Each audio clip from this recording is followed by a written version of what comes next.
Hello, everyone, and welcome to the Canadian Electricity Association's Conversation webinar series. The CEA is the voice of the electricity industry in Canada. My name is Farhan Mirza, and I'm pleased to be your host for today's webinar. I would first like to acknowledge Canada as the land of the First Peoples, Inuit, and Métis. I would like to pay homage to the Indigenous peoples past, present, and future that continue to work, educate, and contribute to the strength of our country. I would like to recognize that the land is shared through historic treaties, developed through contemporary treaties, and one that continues to be unceded territory. I would also like to recognize that the land on which I'm broadcasting you today from is traditional unceded territory of the Algonquin Anishinaabe people. The Algonquin peoples have lived on this land since time immemorial, and I'm grateful to have the opportunity to present on this territory.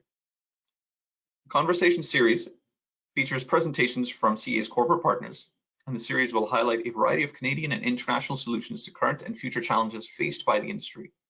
Working with CEA's corporate partners, these webinars have been developed to be of specific interest to those working in the electric utility space from generation through to the customer. For a list of upcoming sessions, please check out CEA's website at www.electricity.ca. Before we get started, I'd like to go over a few housekeeping items. Our session today is scheduled to run from 1 p.m. to 2 p.m. Eastern Standard Time. Questions can be asked, and we'd encourage you to do so by typing them into the chat function as they come to mind, and we'll ask them at the end of the presentation. And a brief survey will be sent to our webinar participants following the session today. We very much appreciate your feedback and are interested in any topics you'd like to have covered in the conversation series in the future. And please keep an eye out for future webinars and events through CEA's Current Affairs newsletter. With over 6,000 subscribers, Current Affairs, much like the national newspaper, is the place to go for Canadian industry news as we connect the national value chain from generation through to the customer. If you'd like to receive current affairs, you can subscribe to this free publication on CEA's website, again at electricity.ca. Today, Redline Communications will talk about industrial-grade wireless networks. When considering a wireless network solution, it is important to understand why the distinct characteristics of the industrial environment demand industrial-grade wireless communication systems that are purpose-built for these industries. This webinar presents the framework to explain why the wireless communication systems integrated with critical industrial systems must be treated as different from those found in traditional enterprise IT environments. We will also elaborate on what industrial grade means when it comes to point-to-point, point-to-multipoint, nomadic and cellular wireless communications in industrial environments such as public utilities, oil and gas, mining, public safety, and transportation. Joining us today from Redline Communications is Dr. Isaac Mia, VP of Sales and Support Engineering. Dr. Mia leads customer-facing engineering and project management departments to align Redline's product and services solutions to customers' business needs and challenges. He has over 2 decades of industrial telecom experience with manufacturers and direct end users, including previous roles at Hydro One, Ericsson, and Nokia. Dr. Mia recently completed his doctorate in engineering management from George Washington University. His research focuses on risk analysis of large-scale projects which integrate information and communications technology with North American power grid. Dr. Mia, welcome to the conversation series, and I'll now turn the session over to you. Thank you, Farhan, and hello, everyone. Welcome to today's session. We have a long session ahead, a lot of major topic to cover. So I'll get to it right away. As Farhan briefly described, we are talking about industrial grade wireless networks today, not specifically what the technology is and things like that, or the architecture, but more about what do we mean by industrial grade when we talk about wireless networks, and why it's something that we should focus on. Why should we even distinguish between industrial grade wireless network and regular telco or enterprise grade networks and associated equipment?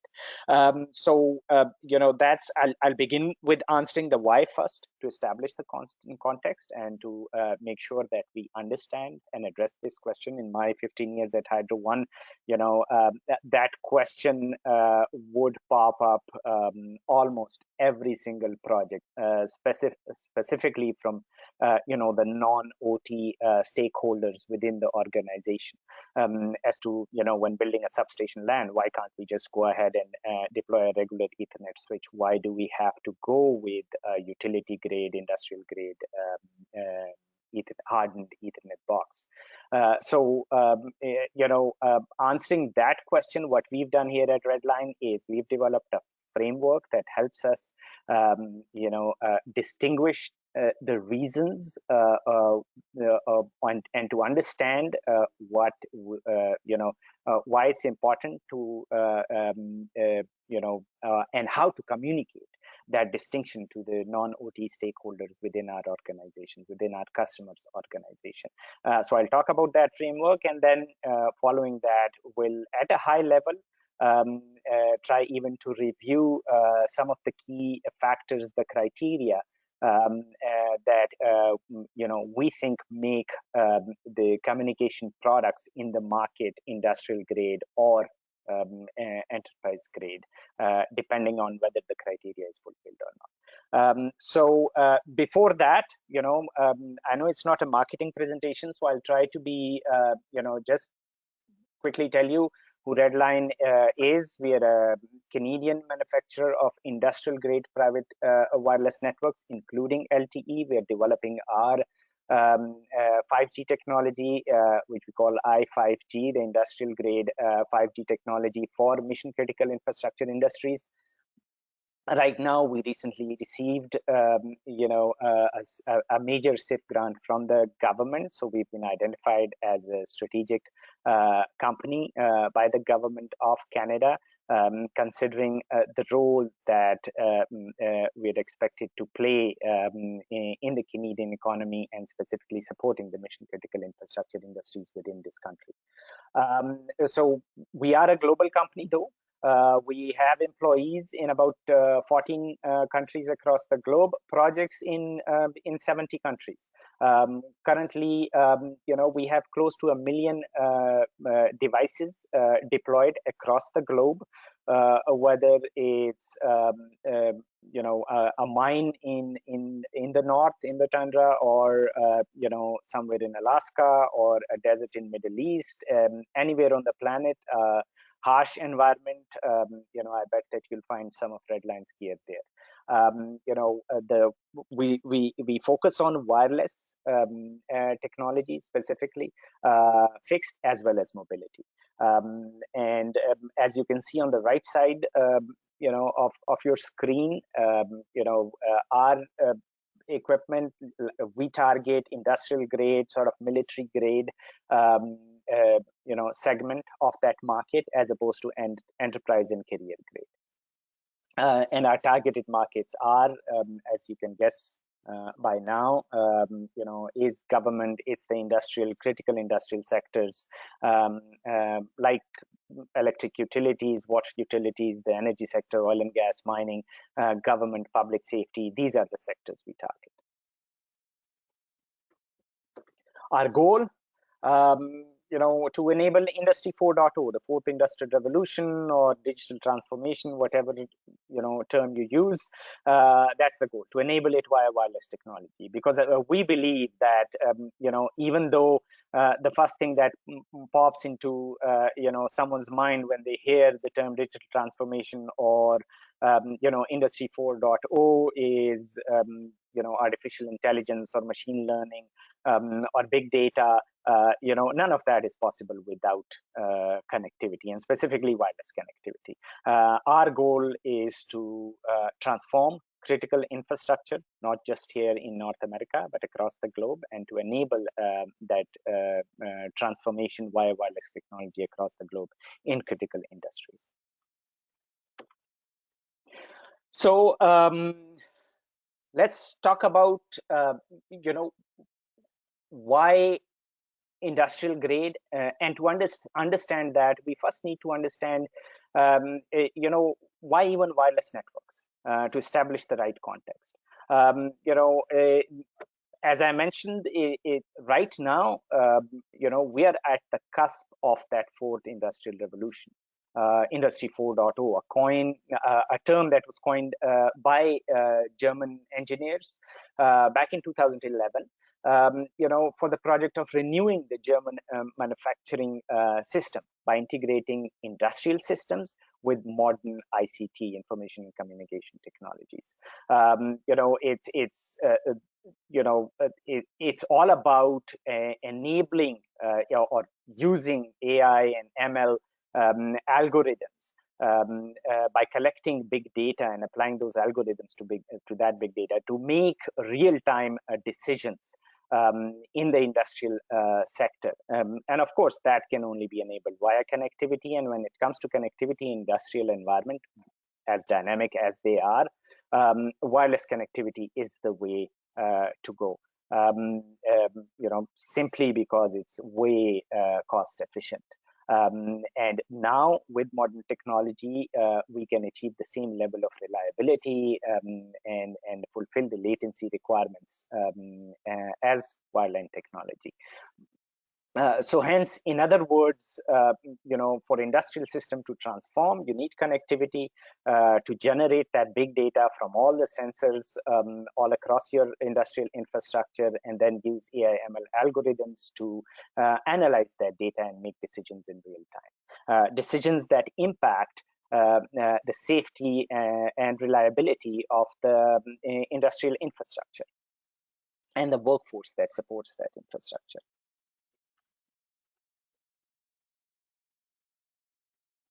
So the first thing, as I mentioned earlier, the first thing we need to understand is, what is the difference between the needs of industrial systems? Why can't we just go ahead and, take any wireless product out there and deploy it in an industrial for use to support that industrial infrastructure?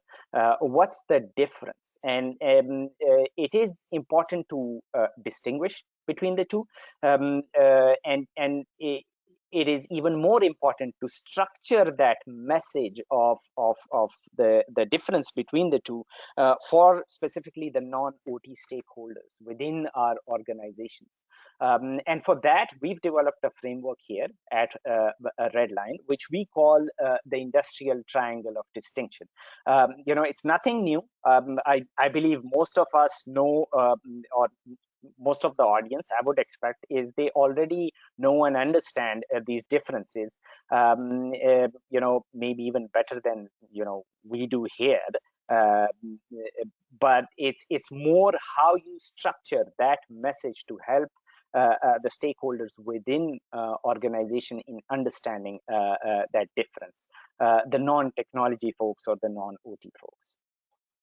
So three key aspects of this industrial triangle of distinction, and I'll elaborate these in the next slides. It's the raison d'etre, or the reason for existence of wireless networks, is different between the two sectors. The telco sector deploys the network for reasons that are completely different than, say, the electricity sector or the oil and gas sector. The function that these devices perform are completely different, and the environment that exists, that an industrial system exists in, is completely different than typically the urban or the suburban environment that a telco system, a telco wireless network, exists in. So we'll start with the reason for existence. Okay, the first thing that all of us who plan and design communication infrastructure for industrial and specifically critical industries, the first thing we need to acknowledge is that OT, the operation technology, is different from IT. A typical IT, as you can see on the left of your screen, you have your desktops, your soft phones, your cameras connected to Ethernet switches, which are connected to a router via some sort of firewall, some sort of DMZ back to internet. And this infrastructure is there to manage information. And as critical as that is, this is different than operations technology, which is there to actually manage physical processes that the capital intensive assets and the workforce and their safety depends upon. It's one thing for information to be not available if there's a disruption in the flow of information, and yes, from an information system perspective, that is critical. But it's completely different when there's a disruption in a physical process, in which case immediately lives can be at stake. So the wireless technology that exists in an enterprise environment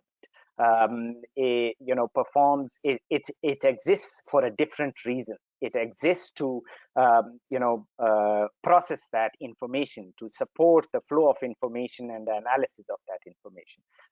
In the OT environment, it exists to manage physical processes that the infrastructure and the system depends upon. And that is an important distinction that we need to understand.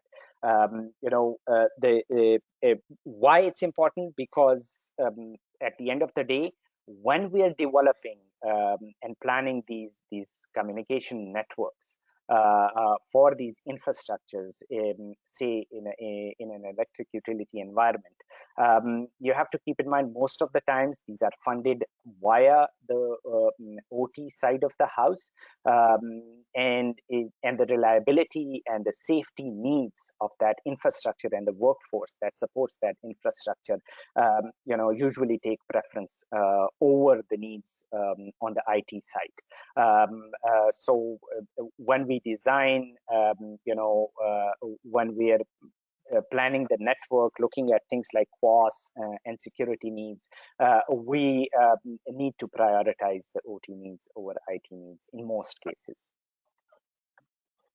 The other reason, simple to understand, I guess, wireless networks are deployed by telcos, to generate revenue. It's a revenue driver. For an electric utility, it's a cost driver. It's a necessary cost to ensure sort of the personnel and asset safety and the efficiency of the industrial system, the efficiency of the grid, to protect the grid, protect the people who are maintaining that grid. It's a necessary cost there. So that is an important difference to understand, because that again, it's not just about how you design the networks then. Okay, and what kind of criteria do you use to evaluate the equipment that you're going to deploy in this infrastructure? It goes beyond that. It also gets into the business case, entire business case of it. Some people will ask the question, okay, why can't, so if we're talking about distribution automation, why can't we just leverage a telco's infrastructure? The reliability needs of the distribution system may not be as high, and they might be willing to do it. Sure, but is does if I look at the province of Ontario, where I am right now in Toronto, and if I look at a major utility, major telco like Bell Canada or Rogers or Telus even, what portion of the geography of this province do they cover? Bell Canada, I know, covers less than 25% of the geography of this province. Does the power system exist beyond that geography? You bet it does. Okay, is the telco willing to extend the reach of their infrastructure to fulfill the needs of the power system beyond this 25% geography? Well, it depends. How much are you willing to pay for it? So the needs there become or sort of different, because they look at it from a revenue perspective. How much profit, because they have to respond to their shareholders, how much profit can they make out of this? For utility, it's a necessary cost. Whether a telco provides it or not, they need the communication infrastructure. They need to support the SCADA system, of a transmission or distribution station out there in the boonies. So they have to invest in that infrastructure.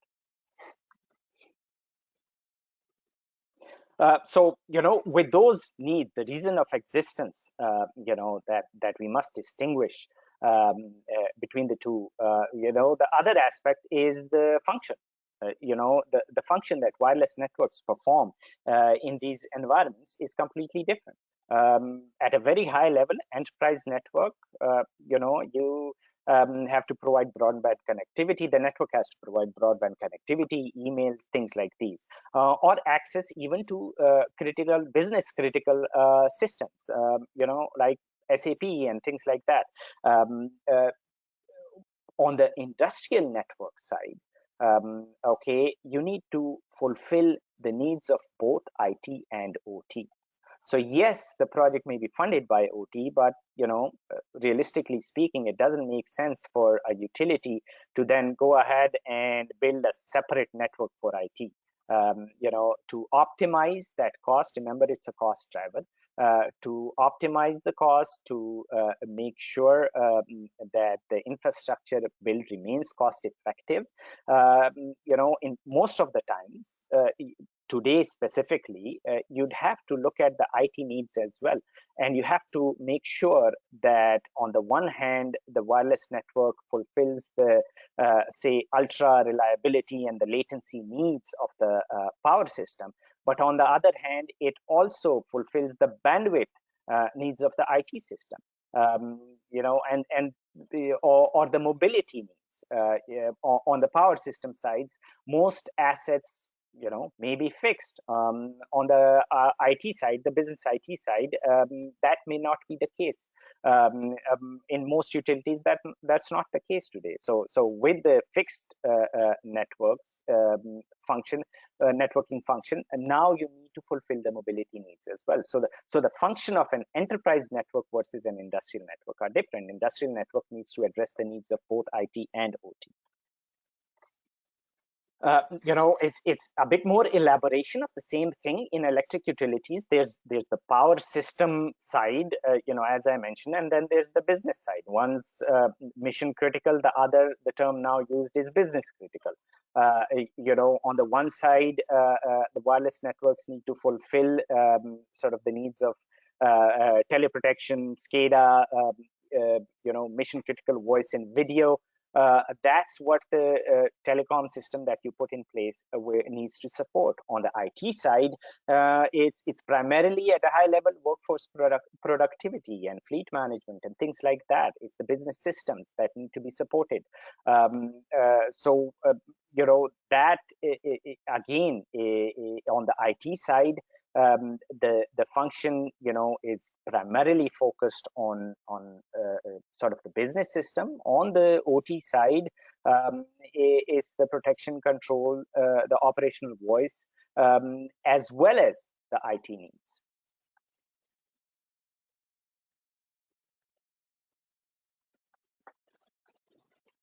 So what does that mean? Okay, that has implications when you design the network. On the breadth of functions and the geography required on both sides can be different. Okay, SCADA typically is low bandwidth. For bulk power system, for those substations, you need to provide redundant connectivity. Protection relays, ultra low latency. Redundancy, extremely important. And one thing that sometimes the non-OT folks forget is the complete control of outage planning. If you have a Bruce nuclear station connected to your transmission grid, you cannot have the teleprotection links down on that infrastructure. You cannot do any maintenance on the communication infrastructure which supports the protection and SCADA for that kind of a generation station without properly planning it. If it's scheduled maintenance, it has to be properly planned. ISO needs to get involved. Bruce Nuclear needs to get involved. And you need approval from these, or from ISO, for example, from the electricity system operator if you're outside Ontario. Okay, you need approval from the electricity system operator to get that kind of an outage. If it's telco infrastructure, can you maintain control of your outage planning? That's a big question mark, and in most cases the answer would be no, and hence the reason, at least for bulk power system, the first preference is building a private infrastructure. And that is now, as we get into smart grid, as we get into distribution automation and things like that, that need for a private network is increasing. Because of things like these, because of, there's other criteria as well, but because of these criteria like these, that need for a private network is increasing. And as it increases, we need to understand, again, the difference between industrial systems and enterprise and telco environments. To make sure that we plan this infrastructure and deploy it and operate it the way it's supposed to be, in order to make sure that the needs of the power system are fulfilled in a safe, reliable, secure, and cost-effective manner. So the third aspect, the environment. If we look at the environment that a communication infrastructure exists in an urban area or a suburban area, in my neighborhood, for example, versus a high voltage substation versus an underground mine versus an offshore oil rig, the environmental challenges are significantly different from these environments. And we use 5 different criteria to sort of help us differentiate between the needs and where these systems exist. And as you can see, is the industrial systems exist in environments where there's significant exposure to chemicals and corrosion, chemicals that can become an explosion hazard. Corrosion that can destroy the equipment much faster than it's supposed to be, increasing our maintenance costs.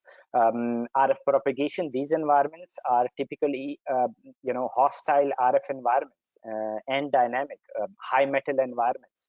So RF propagation can be challenging. Now that does not mean that RF propagation in a highly dense urban environment is not a challenge, but the challenge here is slightly different. As I mentioned, the existence of that chemical introduce explosion hazards. There's power availability. It's not always possible to provide 48 volt DC to the communication infrastructure everywhere in a power system or in a mine.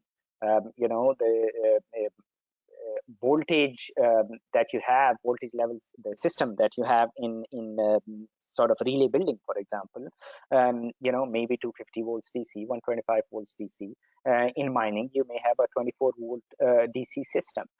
So power availability, and especially in remote rural areas, let's say you're building a transmission line, out in the boonies, how do you provide power to your communication infrastructure, which is necessary to exist there from a safety and communication perspective. And then a lot of times there's if you talk about distribution networks within urban suburban environments, or a mine, or oil rigs, things like these, you deal with confined spaces where air quality monitoring becomes important, for example, and you need sensors and devices that need to communicate wirelessly to make sure you're constantly monitoring those environments as people work in such confined spaces. There's data. So, I'll quickly try to go through each of these factors. I'll try to be quick to make sure we address the second part of this session as well. So the environment, chemicals and corrosion, you just need to look at the NACE reports that are published periodically to sort of figure out the cost of corrosion to the global economy, and specifically North American economy, because of the harsh outdoor environment where the infrastructure exists. The wireless networks, the radio devices exist in that harsh environment. Specifically, if you talk about a place like Canada, so we need to understand these hazards that are out there. And we need to plan our networks for it. Same thing, RF, as I mentioned, hostile RF environments. And I have a case study that hopefully we'll get time to go through in the end, where a consultant evaluated different type of equipment in hostile RF environment, and I'll share some results with you as to how important this is to sort of address at the planning stage when it comes to building these networks for hostile RF environments. Explosion hazard, we all know, that's a major hazard in the environments that we work in, and where for which we plan the information and communication technology infrastructures. Power availability, I already mentioned. It's another criteria that we have to keep in mind when we're planning these networks, and so is confined spaces. Gas sensing, air quality monitoring to ensure the safety of our workforce is critical. And these systems, by the way, usually require low latency communications. So providing providing that function, supporting this kind of an application for a wireless infrastructure is important. So, let's get to the second part of this section. Now that we've discussed why it is important to understand the difference between industrial environment and a regular, enterprise, commercial, telco environment, why it's important to understand that, the wireless network in the critical industry infrastructure must be industrial grade, must fulfill some special criteria to ensure the safety, reliability, and cost effectiveness of the systems that such an infrastructure supports. The industrial triangle of distinction helps us communicate that difference, at least in our opinion, and it helps us, understand our stakeholders, the distinction between the two environments, and to make sure that they understand why, engineers typically in this industry ask for industrial grade or utility grade or IEEE 1613 compliance and things like these, because whether people accept it or not outside the industry, our requirements are special. We do have special requirements in these industries, and the equipment that we need must fulfill those special requirements. And what that special criteria is, so again, we sort of categorize that into four broad categories. The industrial wireless networks must be safe and safety enhancing. These must be reliable, secure, and cost effective. Now, what do we mean by that? It's not just enough to say, yeah, reliable, and everyone understands what reliability means. No, it's not enough. We need to dig deeper, and we don't have, unfortunately, time to go through every single aspect of these, but I will give you a couple of examples, to show that we need to dig deeper to make sure that we address all the key requirements, and that all stakeholders, our vendors, our internal non-technology stakeholders understand what they need to understand when we're building these networks.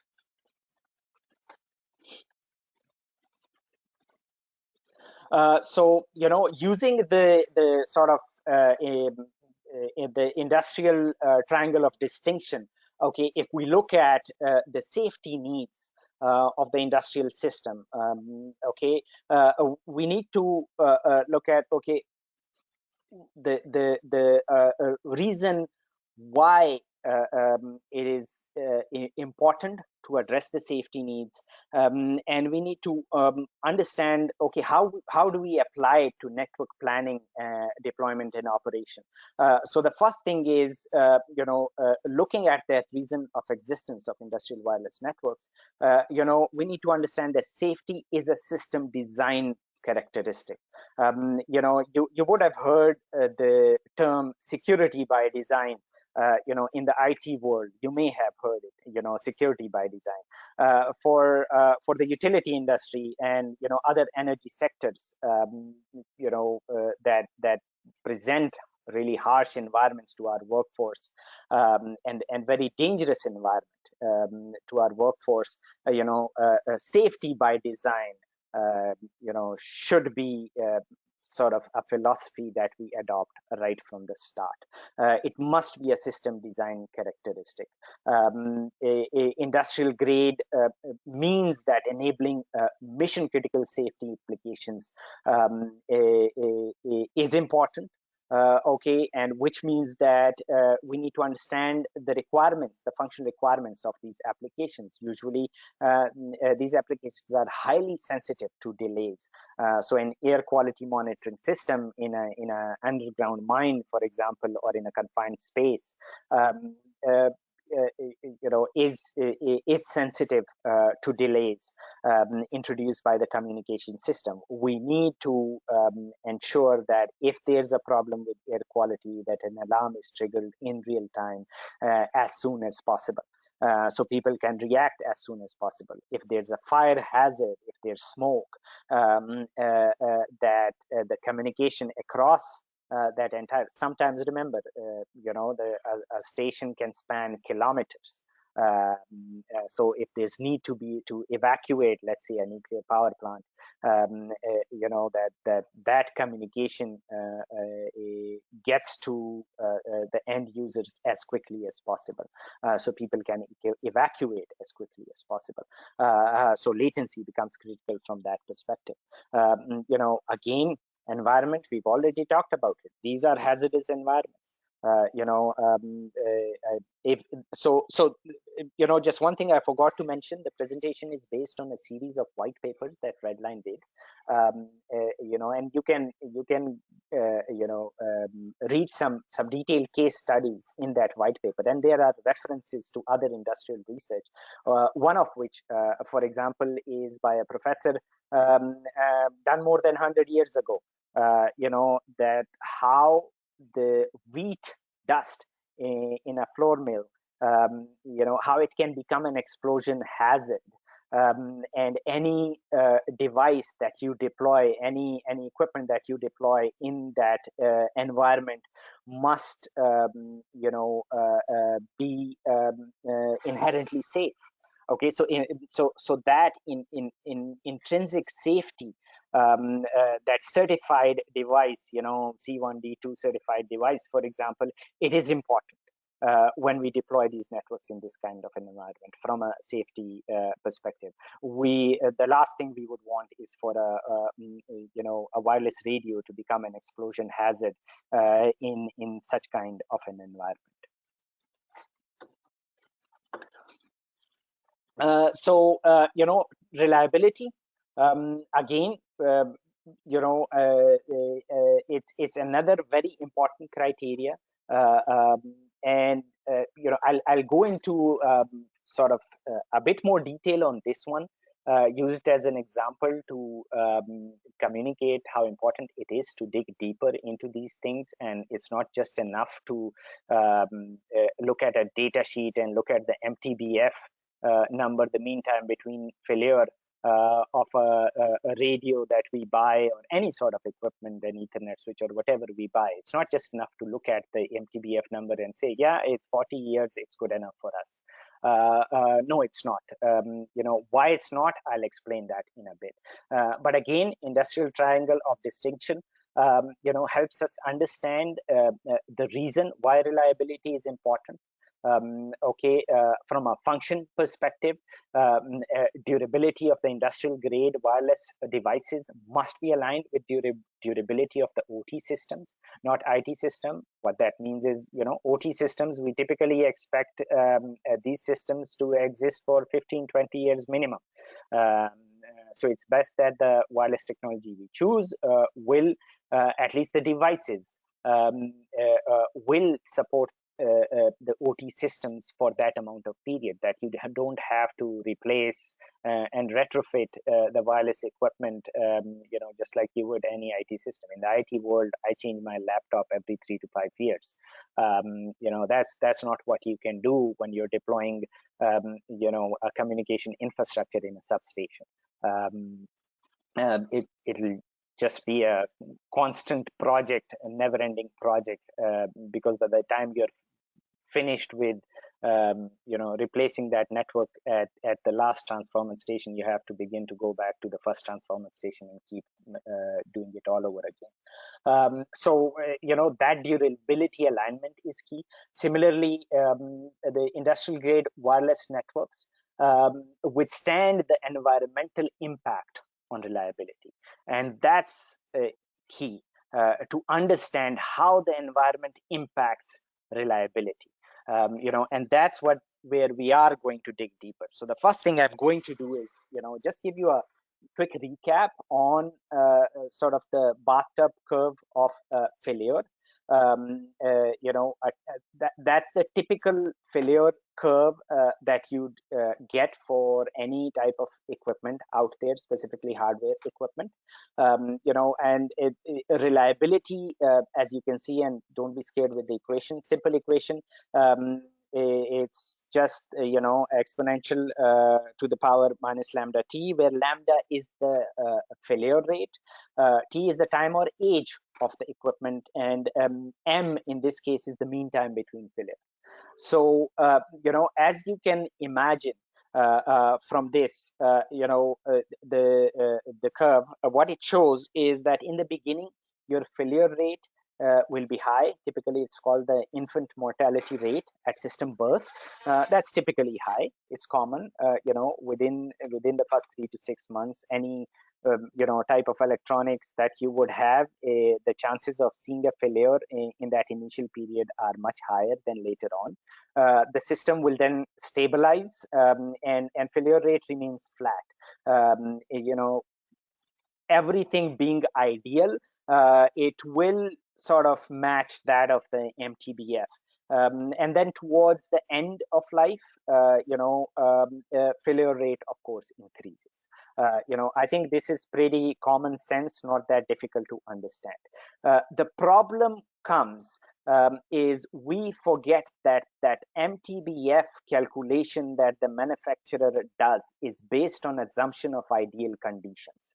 The equipment is designed with specific conditions in mind, and if you deviate from those conditions, let's say temperature, a very simple criteria is designed for a specific temperature range. If you deviate from temperature range, that failure rate is going to shoot. The MTBF is no longer going to be valid. That's what you see here in this figure. That suddenly it shrinks. The curve shrinks, the bathtub curve, and your failure rate goes through the roof, can go through the roof if you deploy an equipment not designed for harsh environment in an environment that is harsh.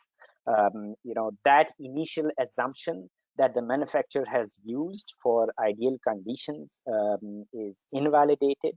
Okay, and because of that, if you go back to the vendor and say, well, gear is starting to fail, why is that? They're going to come back and say, well, you know what, you've deployed it in highly corrosive environment, you've deployed it outside of the temperature range, hence we are not responsible for it. Our MTBF, we stand by MTBF based on certain assumptions. So this is important to understand. That's reliability is not just looking at MTBF on a data sheet. It's not just ticking a mark on an evaluation matrix when we're selecting these technologies and devices for this kind of an infrastructure. It goes beyond that. And that's something we need to understand. Another important thing we need to understand is, what this equation dictates. And the first time I saw this, back when, a long time ago, is, I was surprised, although it's common sense, but if you plug in the numbers, what that equation dictates, that at its average life. So if the average life of, an Ethernet switch, for example, is 7 years, at that average life, the reliability of that equipment is 36.7%. It's not what it was in the beginning. At that average life, that reliability is going to reduce significantly. So as the equipment ages, that reliability changes. So it's a dynamic number. It's a probability that changes with time. That is something we also need to understand. It changes with time and it changes with space, aka the place that you deploy it in. That environment has an impact on it.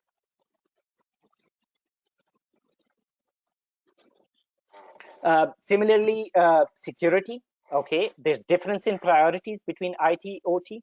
IT, confidentiality of that. Remember, it's managing information. Confidentiality of that information takes highest priority. In OT, it's availability that takes highest priority. So the priority, from a security perspective of IT and OT are different.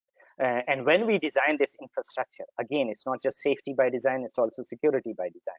When we plan and design this infrastructure, we need to keep in mind when we are building infrastructure to address the needs of both IT and OT. The priorities are different and we need to design the system for that.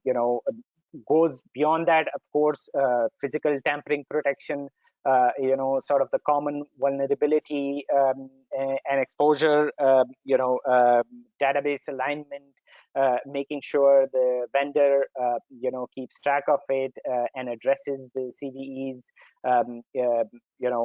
as soon as possible. All of that is important. I'm sure in this industry, all of us remember when Stuxnet happened and how big of a deal that was. So cybersecurity, it's important to address the needs of that. Integrating ICT with the power system, it is greatly beneficial. But it does come with that cybersecurity risk, and that risk needs to be managed. And the equipment we choose to support the communication needs of our system, that equipment has to make sure that it does not introduce any new security, any additional cybersecurity risks. It will introduce, if anyone says it doesn't, they're lying. It will introduce risks, but we need to make sure that equipment is capable of managing those risks and protecting the infrastructure against those risks. Cost effectiveness. Again, we need to understand. I'll dig a bit deeper here. One more example to show why it's important to dig deeper beyond just saying cost effectiveness. It is, important to address that. Cost effectiveness, it doesn't just mean low cost. Especially in Canada, the way we are structured, CAPEX is preferred over OPEX. So it is important to sort of address, look at cost effectiveness in more detail. We look at the durability, scalability, how rapid the deployment can be, the power frugality, the support infrastructure that the communication system needs, that has to be cost effective, and most of all, maintainability. As I mentioned, we, in the electricity sector in Canada, OPEX, I'd say, at least in my experience, is a big no-no. You need to reduce it as much as possible. So maintainability becomes a key criteria, because if there's anything we've learned from the telco sector and from the enterprise sector when it comes to ICT technology, it's that iceberg effect of life cycle cost.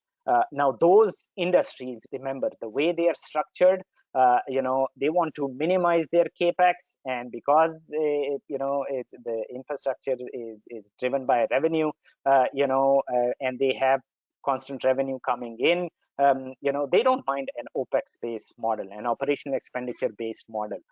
So even when they go against this iceberg effect of life cycle cost, where most of the cost in reality is experienced, after the network is deployed, those industries are fine with it. Electricity infrastructure industry, oil and gas, mining, they're not. So we need to make sure that the equipment we select can be maintained, and there's different criteria that is used. And if anyone is interested in that, I'll provide my contact. You can always reach out to me, and we'll discuss it in more detail as to what that means and how you can ensure the maintainability of the infrastructure that you're building. Quick case study. I won't go into too much detail because we don't have that much time, only 9 more minutes left. I want to leave at least 5 minutes in the end. This was third-party consultant and a customer, use the consultant, an industrial client basically, to test devices, radio devices that were very similar to each other on paper in a hostile RF environment. The antenna, the cables, everything was the same. Everything was kept the same. The overall design metrics, everything was the same. The only thing that was changed was the radio equipment in itself, the wireless radio in itself. And as you can see, even though on paper they were similar, the throughput numbers for all 3 devices were different. So just because everything is the same on paper, no, it does not mean that the radio is going to perform in a real world industrial environment the way it is expected to perform on paper, because on paper it's all based on ideal conditions assumptions. Similarly, beyond throughput, if you look at latency, significant differences. If you look at packet loss, significant differences. For one of the vendor, the packet loss was as high as 50% consistent. As compared to the other vendor, it was close to 0. And of course, I'm not going to mention who that vendor is. This is not a marketing presentation, but just wanted to share that case study with everyone. Overall, just to summarize, this is how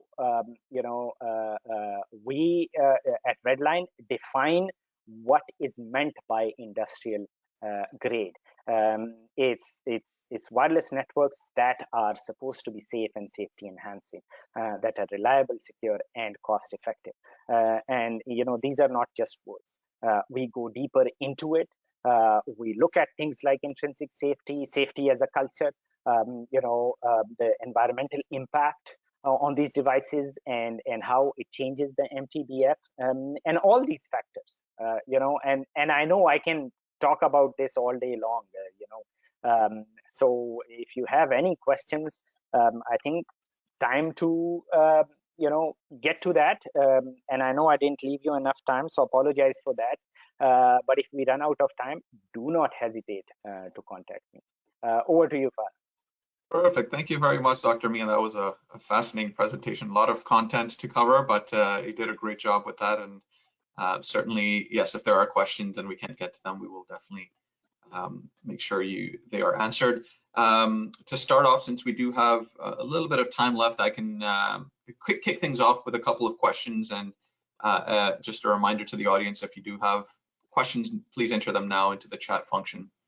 the questions function on your screen. So to kick things off, you mentioned the importance of safety as a culture characteristic. What do you mean by that, and can you elaborate? Yeah, yeah, sure. So safety as a culture, it's sort of very easy to forget, seldom remembered. And I've seen so many.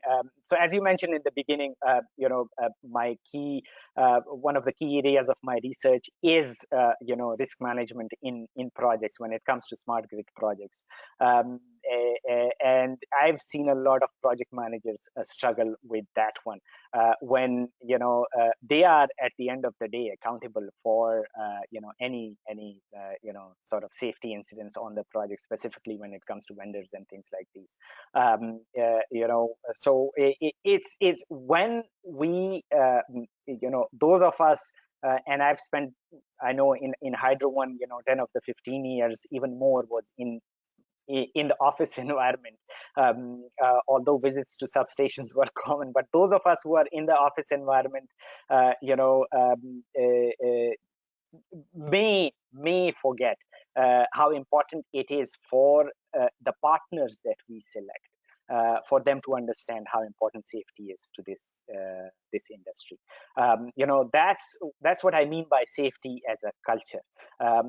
That you need to make sure that in that project plan, you have sort of an education process. It's not enough to just make a vendor go through a couple of hours training on safety in a substation or things like that. No, they'll learn it, they'll forget it. I've seen it so many times. So it has to be a constant thing. It has to be a constant reminder to all the stakeholders who are new to this industry, because they're introducing a new technology to the industry. So it has to be remembered that in addition to safety as design, safety as a culture from a people perspective is important to follow, and it's important to institutionalize within that project team. Because remember, my research is based on the Obama-funded, Smart Grid Investment Grant Program. The average project in that program was about 5 years. So these are long-term projects that we are talking about when we, especially when it's on a large scale, it covers transmission and distribution infrastructure. These are long-term projects, so institutionalizing that culture in the project team is very important. Excellent. Thank you very much, Dr. Mia. Also, can you explain what kind of products does the bathtub curve of failure apply to? You were talking about the bathtub curve earlier. For example, does it apply to software products? The bathtub, so it's not even the bathtub curve, but the curve, failure curve for the software product is slightly different. Remember, software goes through releases, patches, things like that constantly. So a typical vendor would introduce a new release, once or twice every year, and every time there's a new release, you sort of go back to that system birth on that curve. So you'll have the failure rate is going to be a bit higher, and then slowly it will drop and you'll go back to your regular average. But then there's a new release 6 or 12 months from that point, and then you're back there again. So it's kind of a zigzag kind of a curve, in case of software, but for hardware electronics, the curve is very, very close to what I showed on the slides. The way you deal with that kind of a curve, failure curve in the software case, is maybe making sure you have, and we used to do this in Hydro One as well, is, when you bring a new technology into the infrastructure, you basically, go for a 3 to 5 year maintenance contract, software maintenance contract. So all releases are done. You invest in a sandbox environment to make sure you test every release and things like this.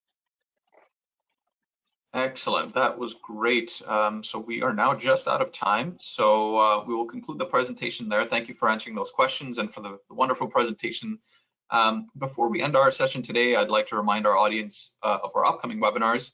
On June 16th, which is actually a Wednesday, not a Thursday, Utilisys will be joining us to present on how AI-powered analytics is helping utilities unlock the value of AMI. On June 24th, MNP will be joining us to present on cyber risk assessments after an incident. All of CA's future events and webinars can be found on our monthly newsletter on current affairs, or you can also find them on our website under the news and events section at electricity.ca. In closing, again, Dr. Mia, I'd like to thank you very much for joining us, also for Redline Communications for being a corporate partner with us. And with that, we will conclude today's session. We will talk to everybody next time and hope you guys stay safe. Bye for now. Thank you.